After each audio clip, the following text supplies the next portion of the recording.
Hello, everybody, and welcome to the WildWeiler Weekly Wrap. As always, I am WildWeiler. I hope you've had a good week. My accident recovery is going well, which is good because I've been very busy at work and haven't had a lot of time to do sort of the things I want to do, but that doesn't mean I've had no time to do anything fun. First and foremost, my Dungeons & Dragons character, you may remember him as this guy, won a fishing contest. Now, that fits in with his whole deal of being, smoochable and adorable and having hooves and whatnot. So that was pretty cool.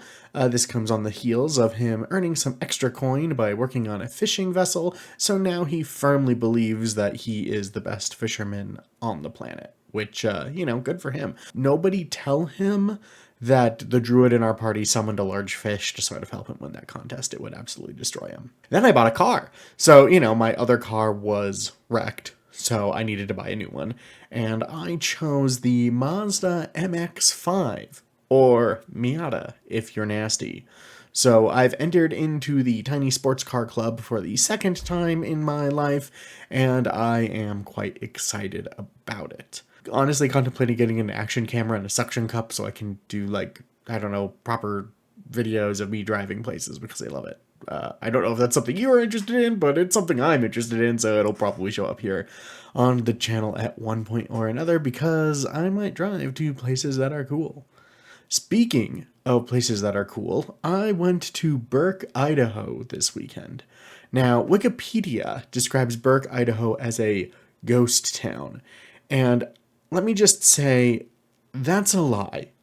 Burke, Idaho is not a ghost town. You'll see pictures like this on the internet, and you will see pictures like this of it abandoned.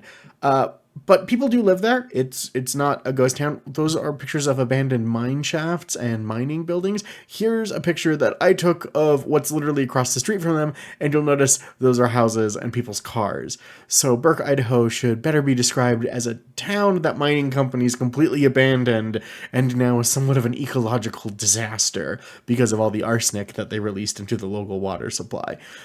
It's not a ghost town. Wikipedia is lying about it being a ghost town. All those rural ghost town lists that say it's a ghost town are very wrong. But it was a pretty cool and fun time. When you drive to Burke, there are a couple of interesting signs to tell you about famous events in the area, such as the 1899 Gun Wars, which were a labor dispute that resulted in a whole bunch of miners, doing things that miners do when they're not being paid fairly, which is to say stealing trains and dynamite and getting guns and whatnot, which means Hollywood production studios, please take note, because you are presently at the general strike level, and then I believe it goes to knife fight followed by gun war. So that's just where you are. You are here at general strike, and you might want to, actually participate in the negotiating process if you don't want to go all the way to gun war, because historically, historically, that's where this goes.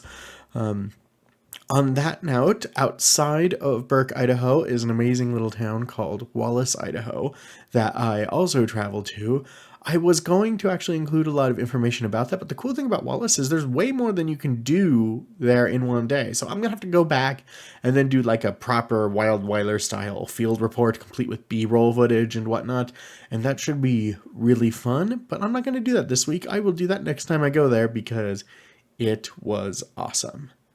That does it for this week. I do not have any videos coming up on YouTube.